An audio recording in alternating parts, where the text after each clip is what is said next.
자, 오늘 광야 시리즈 7번째, 이제 송구영 신의 한 번 말씀을 제외하면 이제 끝나게 됩니다. 저에게 갑자기 그런 생각이 들었어요. 이제 송구영 신이 되면 광야가 끝나는구나. 이 말씀이 끝난다고 하는 의미보다 이 말씀을 함께 나누며 여러분들이 지금 있는 그 광야가 끝나는구나, 그런 마음이 또 들었고, 제가 첫날부터 여러분들에게 말씀드리지만 이 8개의 광야가 굉장히 상징적인 의미들을 가지고 있기 때문에 여러분들 중에 누군가 이 광야에 있는 분들에게 이 말씀이 힘이 되고 광야를 끝내는 그런 기회가 되면 좋겠다 하는 생각이 듭니다. 오늘 말씀의 제목은 믿음이 흔들리는 침체의 광야에서라고 하는 제목입니다. 어제 말씀 혹시 어떤 광야였는지 기억나세요? 상실의 광야. 네, 아시리라 생각해요. 자, 오늘은 이제 침체의 광야에 대해서, 어제 예배를 마치고 났는데 어떤 분이 그런 고백을 했어요. 목사님, 어쩌면 그 상실의 광야가 제 광야예요. 근데 오늘 이 침체의 광야도 누군가의 광야가 될 수 있을 것 같습니다. 오늘 읽은 본문 말씀에 주인공의 이름이 등장하지 않는데 혹시 그 사람이 누군지 아실 것 같아요? 네, 엘리야입니다. 고마워요. 네, 대답해 주셔서. 자, 오늘 엘리야라고 하는 주인공을 생각하면서 말씀을 들으면 됩니다. 제가 이렇게 성지순례를 하면서 제 마음에 물론 상황이 안 되는 분들도 많이 계시겠지만 우리가 적금을 들어서라도 우리가 살아생전에 이 성지순례 한 번은 꼭 가면 좋겠다. 왜냐하면 한 번 가서 보면 이 말씀이 우리들에게 훨씬 더 생생하게 다가오기 때문이죠. 2019년 제가 우리 교회 팀들과 함께 이 텔단이라고 하는 지역에 가게 되었을 때, 이게 이제 오늘 말씀과 연관이 되어 보았던 장면인데, 텔단에서 우리 M 클래식과 함께 뮤직 그 영상을 찍었던 적이 있습니다. 그 한 부분을 잠깐 볼게요.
저 장면을 여러분들에게 보여드리는 이유는, 저와 같은 풍경은 이스라엘을 지나면서 결코 보기가 흔한 풍경이 아닙니다. 그 연주하는 뒤로 이렇게 물이 흐르는 모습을 보게 되었는데, 저렇게 맑은 물을 보는 것도 이스라엘에서는 결코 흔한 장면이 아닙니다. 저희가 바로 텔단이라고 하는 지역인데요, 그 위에 이제 쭉 올라가면 헐몬산이 있어요. 눈이 쌓여 있습니다. 그 눈이 녹아서 흐르고 비가 오면 저 텔단이라고 하는 곳에서부터 물이 흘러서 쭉 가서 갈릴리에 가고요, 또 그 갈릴리의 물이 요단강을 이렇게 지나서 쭉 가게 됩니다. 저렇게 수량이 풍부한 저런 모습을 우리들이 이제 쉽게 볼 수 없는 모습인데, 요때 우리를 안내하던 분이 그런 이야기를 했어요. 몇 해 전까지만 해도 이 물이 다 말라서, 여러분 갈릴리 호수가 굉장히 큽니다. 물도 맑고 갈릴리 물이 다 말라서 큰 위기에 처한 적이 있답니다. 그런데 가이드가 이야기하기를 그 가뭄의 원인이 한국 사람 때문이라는 거예요. 아니, 이스라엘의 가뭄이 왜 한국 사람 때문? 자, 저희가 방문했던 저 시기가 3월에서 4월 요 시기입니다. 성지순례의 가장 좋은 때가 3월에서 4월입니다. 그때가 우기이기도 하고요, 그 꽃이 피어나는 시기이기도 합니다.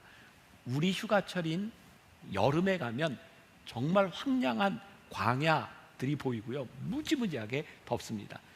대부분의 한국 사람들이 부활절을 전후해서 요 좋은 시기에 가는데요, 이제 버스를 타고 이제 성주순례를 하기 위해서 탈 때마다 사람들이 다 기도하고 출발합니다. 그런데 똑같은 기도를 하는 거예요. 오늘 비가 오지 않게 하여 주옵소서.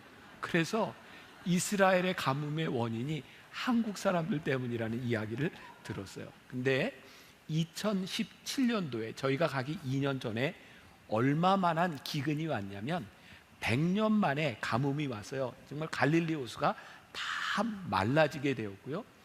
중요한 건 기상청에서 예보를 하는데 그 이후에도 비가 올 가능성이 보이지 않았다는 거예요. 그때 농림부 장관이 이스라엘 각지에 흩어진 모든 회당에 공문을 보내서 비가 오도록 기도하라라고 하는 호소문을 내렸고, 그해 12월 28일 예루살렘의 통곡의 벽에 사람들이 모여서 비가 오기를 기도하기 시작했어요. 놀랍게도 1월 1일에 비가 내렸고, 비가 얼마나 많이 내렸는지 홍수가 날 정도로 비가 많이 왔다는 이야기를 합니다. 제가 왜 이 이야기를 하는가? 오늘 말씀의 주인공인 엘리야 그리고 85명의 이방 선지자들이 33년 6개월 동안 비가 오지 않는 가뭄 가운데서 비가 오도록 기도하는 영적 대결이 일어났었어요. 바로 그러한 일이 그렇게 이스라엘에서는 종종 있을 수 있는 그런 일이었다는 거죠. 그런데 오늘 여러분들이 잘 아는 거지만 엘리야가 이 싸움에서 승리를 합니까? 승리를 못합니까? 승리해요. 완전한 승리를 합니다. 그런데 이 승리를 통해서 엘리야는 승리한 사람이 된 것이 아니라 믿음이 흔들리는 침체의 광야에 빠지게 됩니다. 여러분, 우리가 신앙생활을 하다가 우리들이 침체에 빠지는 일들은 꼭 우리들에게 어려움이 있을 때뿐만 아니라 우리가 승리를 쟁취한 곳에서도 우리들이 침체의 광야에 빠질 수 있다는 거죠.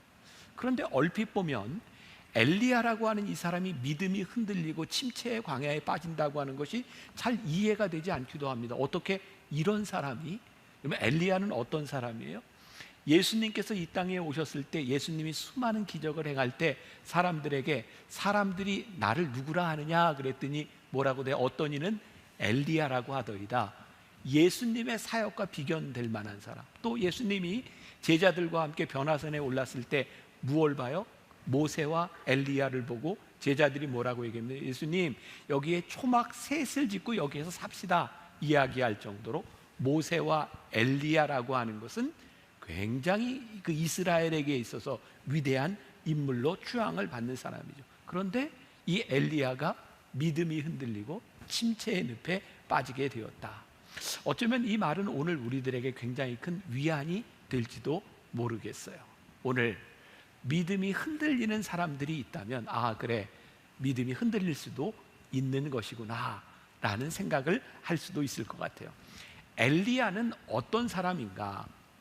엘리야에 대한 족보나 엘리야가 어떤 가문 출신인지 이런 게 성경에 잘 나와 있지 않습니다. 대개 성경은 누구의 아들, 어떤 지파 이런 게 많이 나와 있는데 엘리야에 대해서는 열왕기상 17장 1절에 보니까 이렇게 수식어가 붙어 있어요. 길르앗에 우거하는 자 중에 디셉 사람 엘리야가 아합에게 말하되. 자, 그럼 여기서 궁금한 게 디셉 사람이라고 했는데 예수님을 가리켜서 사람들이 뭐라고 불렀었어요? 나사렛 예수라고 불렀잖아요. 그 말은 예수님이 나사렛에서 자랐다 이 말입니다. 디셉 사람이라고 하니까 디셉에서 태어났든지 디셉에서 자란 사람 엘리야라고 하는 말인데 우리들의 귀에 디셉이라고 하는 지명을 잘 들어본 적이 없다고요. 요즘 말로 표현하면 엘리야는 듣보잡이에요. 그죠? 듣보잡을 모르는 사람은 지금 뭐 네이버 검색을 해보시든가 안 가르쳐줘요. 네, 듣보잡이에요. 그러면 이 디셉이라고 하는 지명이 어떤 지명인가? 여러분, 이스라엘은요, 이렇게 지도가 참 간단하죠. 이렇게 지중해가 있고 저기 단이라고 하는 보이죠? 거기에서부터 저 헐몬산에서부터 물이 쫙 흘러내려와서 저기 조그만 호수가 저기 갈릴리고 요단강을 쭉 걸려서 사해가 있고 저렇게 딱 잘라가지고 저쪽 서쪽 지중해 쪽으로 오기 가나안 땅이에요. 그리고 오른쪽으로 있는 것을 우리가 보통 뭐라고 부르냐면 트랜스 요르단, 요단 동쪽이라고 말을 합니다. 그러니까 요단 동쪽은 가나안 땅이 아닌 거죠. 바로 저 요단 동쪽에 길르앗이라고 하는 곳이 있어요. 자, 저기 프랑스 요르단의 길르앗의 디셉이라고, 저기 글자는 크게 써 있지만 듣보잡이에요. 우리들은 별로 들어보지 못한 곳, 바로 엘리야는 저곳 출신이라는 거예요. 자, 이게 어떤 의미가 있을까? 야고보서 5장 17절에 보니까 이런 말씀이 있어요. 엘리야는 우리와 성정이 같은 사람이로되 그가 비가 오지 않기를 간절히 기도한즉 3년 6개월 동안 땅에 비가 오지 아니하고, 또 기도하고 이겨요. 엘리야는 굉장히 위대한 사람이기는 하지만 그가 믿음이 침체되기도 하고 그가 믿음이 흔들렸던 이 모든 일들은 바로 우리들 모두에게서도 일어날 수 있는 보편적인 일이다라는 거예요. 그러니까 오늘 여러분들이 7번째, 믿음이 흔들리는 침체의 광야에 있는 사람이라면 이 일은 누구나가 겪을 수 있는 광야다라고 생각하며 이 말씀을 들으면 될 것 같아요. 자, 믿음이 흔들리는 곳에서 우리는 인생의 광야를 경험하게 되죠. 자, 갈멜산에서 벌어졌던 영적 전투에서 엘리야가 승리했다고 하는 것은 누구나 다 알고 있습니다. 그런데 대부분 우리들이 교회 학교에서 성경 말씀을 듣고 이야기를 듣고 우리들이 많이 들었던 이야기는 여기서 끝나요. 엘리야가 승리했다. 그런데 사실은 진짜 중요한 것은 엘리야가 승리한 것으로 끝나지 않고 그 승리로 인하여 그의 믿음이 흔들리고 그 과정을 통하여 어떻게 되었는가를 보는 게 훨씬 더 중요한 일이기도 해요. 자, 열왕기상 18장 33절에서 35절에 이 전투가 어떻게 이루어졌나? 자, 같이 한번 봅니다. 시작. 또 나무를 버리고 송아지에 각을 떠서 나무 위에 놓고 이르되 통 넷에 물을 채워다가 번제물과 나무 위에 부으라 하고, 또 이르되 다시 그리하라 하여 다시 그리하니, 또 이르되 세 번째로 그리하라 하여 세 번째로 그리하니 물이 제단으로 두루 흐르고 도랑에도 물이 가득 찼더라. 송아지를 각을 떠놓고 이제 기도하는 거예요. 이제 불이 내려서 이걸 태우는 신이 이기는 거예요. 그리고 이제 엘리야가 이제 비가 오기를 기도할 때 이제 비가 오게 되면 3년 6개월 가뭄이 해갈이 되는 거죠. 그런데 이 엘리야는 이 시합을 하면서 이 경쟁을 하면서 어떻게 해서 물을 그냥 가득 부어놓고, 다른 선지자들은 그냥 빼짝 마른 데서 기도하는데도 안 되는데 그렇게 물을 3번씩이나 부어놓고 제단에 물이 넘치도록 했는데 불이 임하게 되는 거죠. 저는 굉장히 중요한 사실을 이렇게 깨닫게 되는데, 제가 굉장히 은유적인 것이 될 수 있는데요, 지금 문제는 가뭄이었어요. 비가 오기를 기도하는 거예요. 그런데 비가 오는 문제를 해결하기 위해서 먼저 어떤 기적이 일어나요? 불이 임하는 기적이 일어나요. 사실 우리의 인생의 문제는 문제의 해결보다 우리에게 성령의 불이 임하는 것이 훨씬 더 중요한 일이겠죠. 어쨌든 이 엘리야는 이 놀라운 전투에서 승리합니다. 그리고 엘리야는 그렇게 생각했겠죠. 이 전투에서 완벽한 승리를 하면 내 인생의 문제는 해결되는 거예요. 그의 인생의 문제는 뭐예요? 선지자로서 하나님을 믿지 않는 사람들이 하나님께 돌아오고 우상들을 다 쳐부수고 아합과 왕후 이세벨이 하나님께 돌아오는 거죠. 이 정도 승리면 완벽하리라고 생각했는데 이 승리 후에 찾아온 것은 뭐예요? 그의 왕후 이세벨이 자기를 죽이려 한다는 소식을 듣게 됩니다. 그리고 엘리야는 도망가죠. 성경에 보니까 엘리야가 어디로 도망갔다라고 되어 있냐면 부엘세바로 도망갔다고 되어 있어요. 부엘세바. 자, 부엘세바 하면 우리 광야 시리즈 중에 누가 떠올라요? 아무도 안 떠오르는 기적이 이렇게 일어났군요. 자, 누가 떠올라요? 부엘세바. 눈물을 흘리며 광야를 맞이했던 하갈과 이스마엘, 부엘세바 광야가 있죠. 근데 엘리야가 부엘세바로 갔단 말이에요. 자, 지도를 한번 봐요. 저기 갈멜산이 보이죠? 저 위에서 갈멜산에서 영적 전투를 하게 된 거예요. 그리고 왜 예루살렘이라고 하는 명칭을 여러분들에게 알려드렸냐? 저 당시에 아하방과 이세벨이 있던 시대에 저기 예루살렘 북쪽은 북이스라엘이라고 불리고 있었고, 예루살렘에서 조금만 올라가서 반을 딱 잘라서 밑으로 내려가면 남유다라고 두 개의 왕국이 있었어요.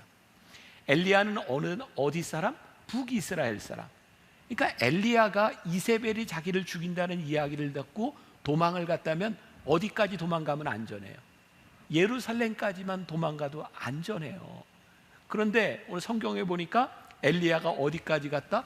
브엘세바까지 갔다. 그러니까 엘리야가 도망간 것은 단순히 자기를 죽이려고 하는 이세벨을 피해서 도망간 것만은 아니다라고 하는 거죠. 그리고 브엘세바 밑에 가면 네겝 사막이 있죠. 저기 사막이에요. 자, 저기 단에서부터 브엘세바까지, 그러니까 성경에서 이스라엘을 이야기할 때 단에서부터 브엘세바까지라고 표현을 해요. 이 말은 어떤 의미일까요? 저기까지가 사람이 살 수 있는 곳이에요. 그 밑으로 내려가면 사람이 살 수 없는 것. 세상에 이렇게 설교 시간이 이렇게 자세히 가르쳐줘. 이야, 참 성경을 보는데 도움이 되겠죠. 저 이렇게 막 열심히 가르치는데 별로 감동도 안 하시는 것 같고. 네. 자, 그럼 브엘세바까지 간 이유가 뭐가 있을까?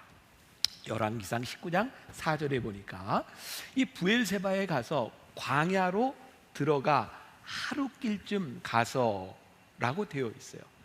브엘세바에 가서 광야로 하루길쯤 갔다. 그리고 뒤에 보니까 그가 죽기를 원하여 이르되라고 하는 말씀이 되어 있어요. 그러니까 이 엘리야가 이세벨이 자기를 죽인다는 이야기를 듣고 브엘세바까지 도망갔다고 하는 것은 단순히 죽음을 피해 도망간 것이 아니라는 거죠. 그리고 브엘세바에서 하루쯤 이렇게 사막 안으로 깊숙이 들어가는데 낙타도 타지 않고 나귀도 가지지 않고 물도 준비하지 않고 음식도 준비하지 않고 하루길 깊숙이 사막 안으로, 광야 안으로 들어갔어요. 왜요? 죽으려고. 그는 이 순간에 자살을 생각하고 있었어요. 아마 오늘 말씀은 우울증을 앓고 있는 분들에게 또 이 말씀이 굉장히 중요할 것 같아요. 우울증을 앓고 있는 분들은 자신의 삶을 굉장히 비관적으로 보게 됩니다. 저는 한 3년 정도 우울증을 굉장히 심하게 앓았던 사람의 우울증, 공황장애 굉장히 심하게 앓았어요. 여러분 우울증 증세 아시죠? 우울증에 걸리면 우울해요. 이유 없이 우울합니다. 여러분 사람은 누구나 우울한데요, 우울증에 걸리면 이유 없이 우울하고 그 우울증으로 인하여 삶의 의욕들을 상실하게 돼요. 삶을 굉장히 비관적으로 보게 되는 거죠. 지금 내가 처한 이 환경보다 나를 더 훨씬 비관적으로 보게 되고 그것이 충동적으로 가면 목숨을 끊게 되는 거예요.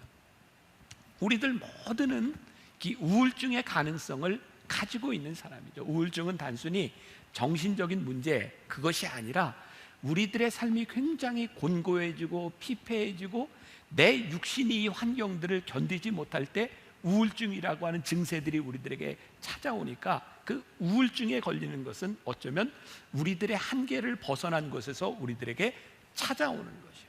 그리고 이 우울증이라고 하는 감정 때문에 우리들의 믿음이 흔들리는 침체의 광야를 지날 수 있어요.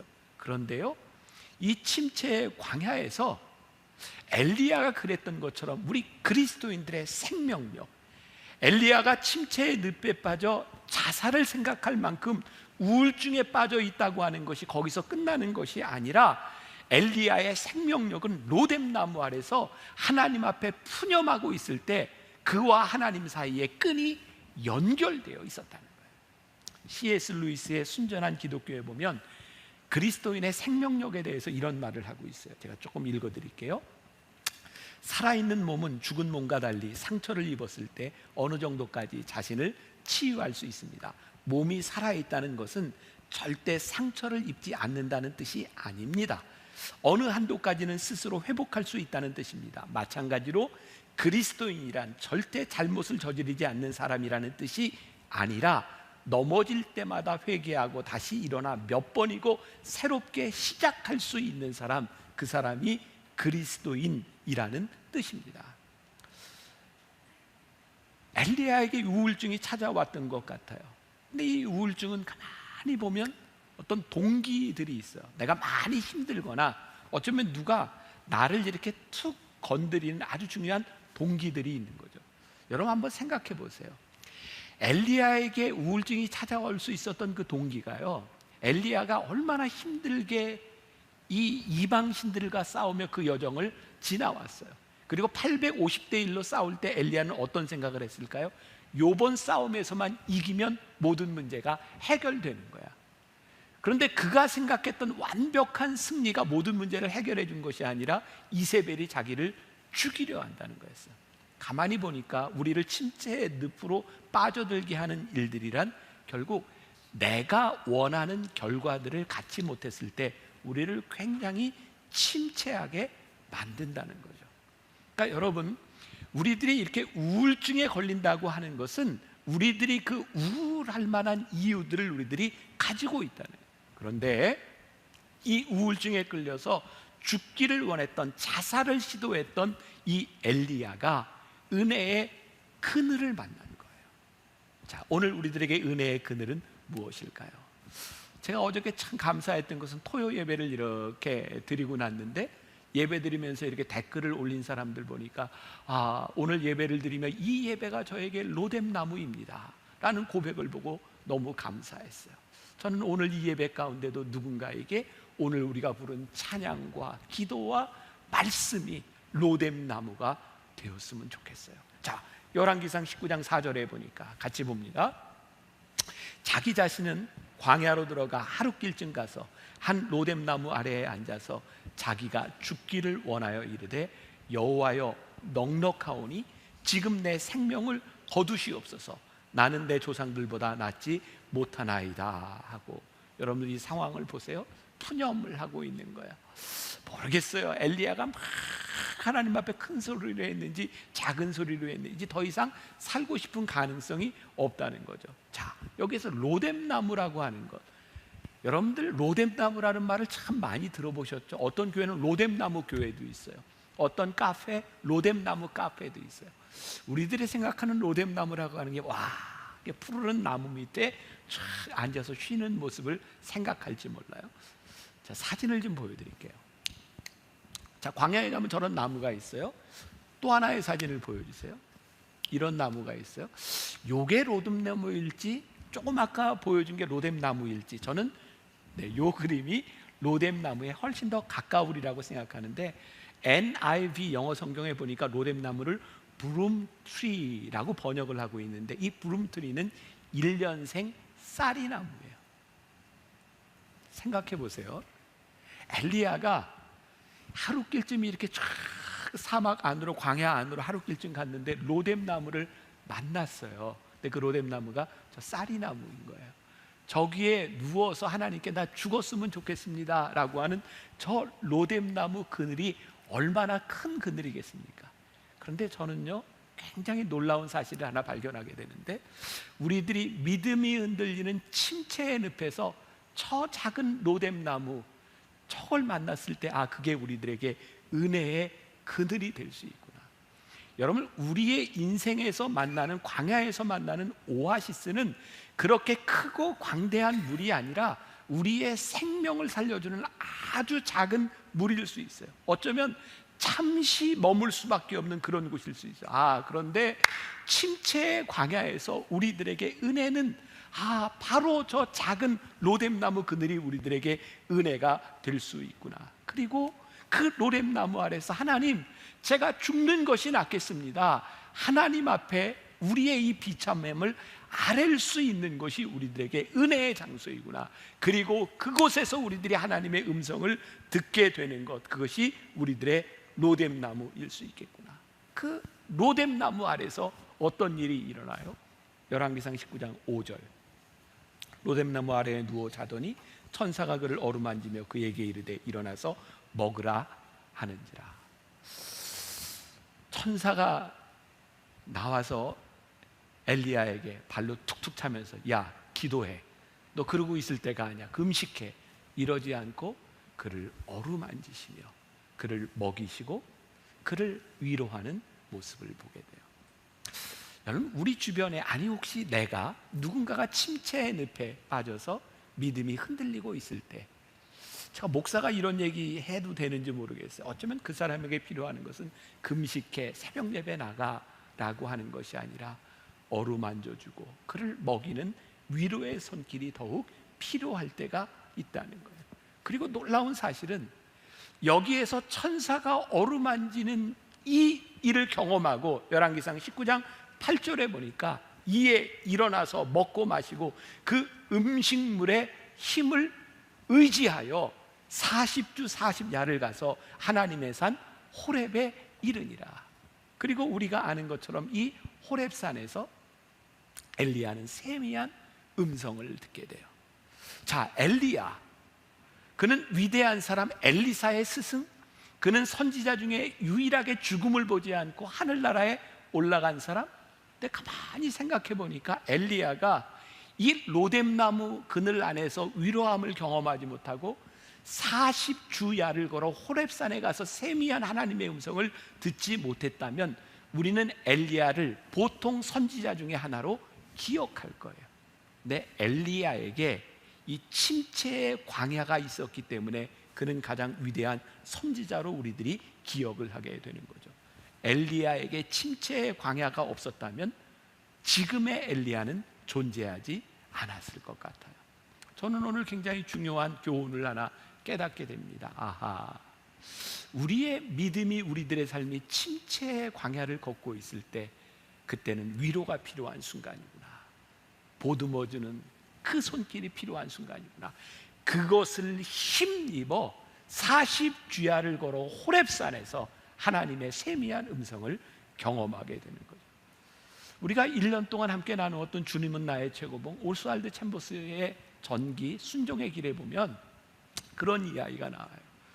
오스왈드 챔버스가 그의 인생에 4년 동안의 어두운 밤을 지났다고 되어 있어요.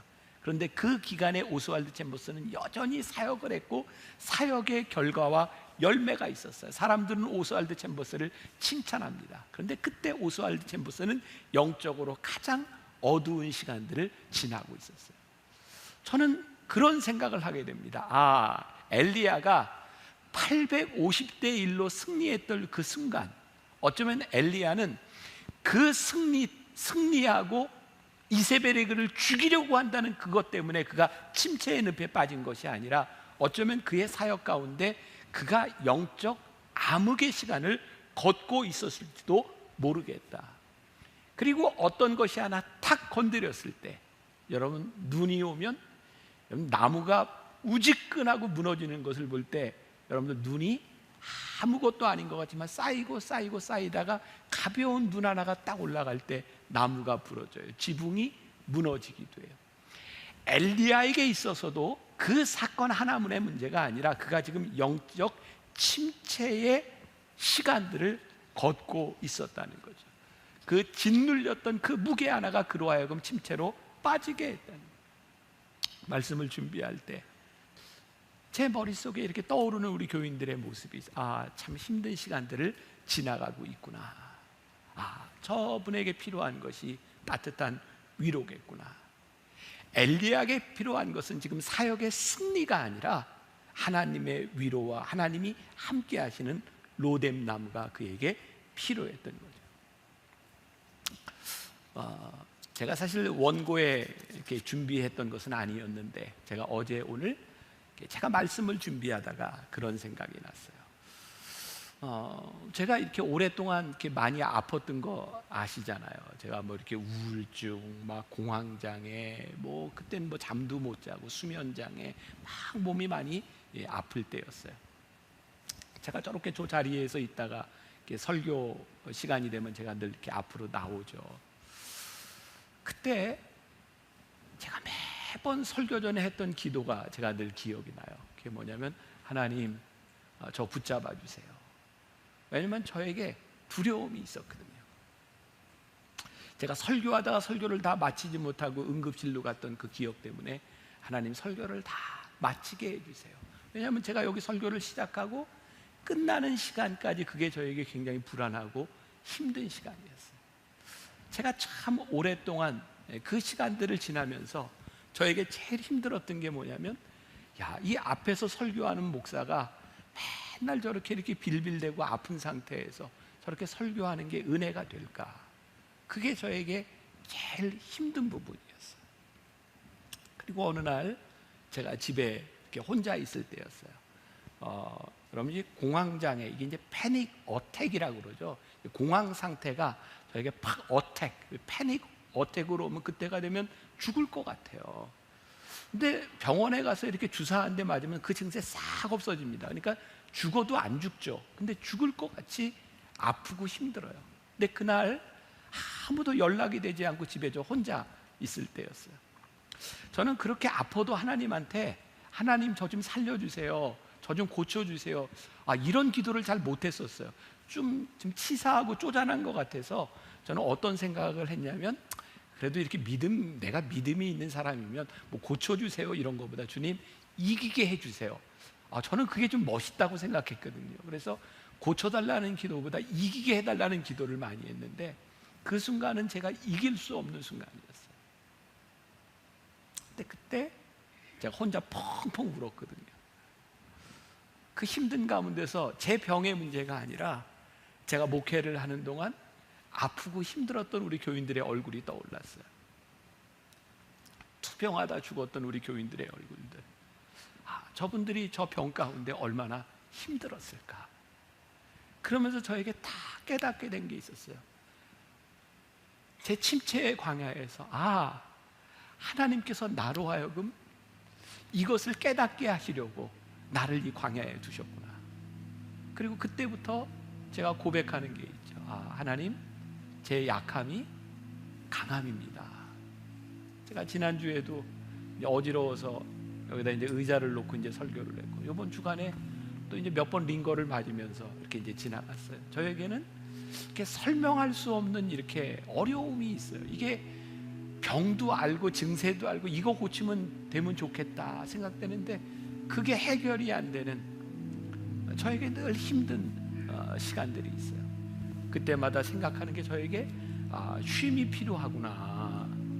그리고 제가 이번 주에 병원을 갔다 왔는데 그 병원에 우리 의사 선생님인 권사님이 10시 설교를 하는데 저를 이렇게 쳐다보고 있는 것 같아요. 목사님 설교는 잘하지 본인은 안 쉬면서 막 그러는 것 같아요. 근데 제가 그게 잘 안 되는 거예요. 근데 오늘 설교를 하면서도 여러분들에게 제가 하고 싶은 얘기, 우리가 영적 침체에 빠졌을 때, 우리의 믿음이 흔들릴 때 나의 쉼이 필요한 것뿐만 아니라 우리의 주변에 로뎀나무 아래서 우리를 보듬어주는 이 위로가 우리들에게 필요한 것이구나. 누구나 영적 침체의 광야에 빠질 수 있다면 로뎀나무 아래에서 우리들이 힘을 얻는 것이 우리들에게 필요하구나. 제가 말씀을 준비하다 한 가지 예화를 보게 되었는데, 설명을 하는 것보다 제가 한번 실험을 좀 하고 싶었어요. 제가 지금 실험을 하려고 하는데, 제가 여러분들 중에 아무한테나 좀 한 사람 시키려고 합니다.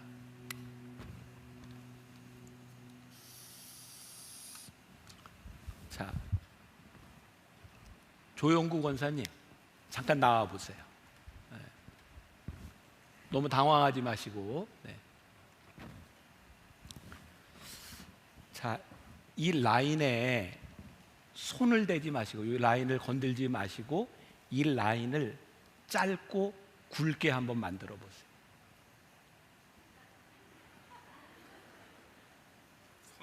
네, 여기에는 손 대지 말고 요거를 짧고 굵게 만들어 보세요.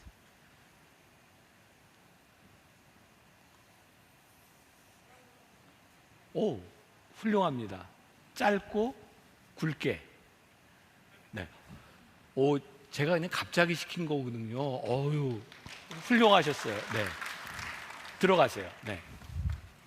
이 선을 짧게 만드는 방법은, 손 대지 않고 만드는 방법은 긴 줄을 그면 요게 짧아집니다. 그런데 여기 좀 굵게까지 만들었다면 더 좋았을 걸. 네. 이렇게 좀 굵게. 이런 예화가 있었어요. 어떤 수도원의 원장이 제자들에게 이야기합니다. 이렇게 줄을 하나 딱 꺼놓고 제자들에게 이 선에 손대지 말고 짧고 굵게 만들려고 아무도 못하는 거예요. 어우, 굉장히 놀랐어요. Excellent. 네, 어우, 네. 근데 그때 다 못하고 있는 한 제자가 붓으로 아주 굵고 긴 줄을 긋습니다. 굵고 긴 줄을 그니까 그 줄이 짧아지고 가늘어지는 거예요. 여러분, 우리의 인생의 문제는요, 그 문제를 건드려서 해결되지 않습니다. 저는 오늘 침체의 광야, 오늘 우리들의 문제를 붙들고 씨름하는 것이 아니라 우리를 찾아오셔서 위로하시는 하나님의 위로와 로뎀나무가 우리들에게 필요해요.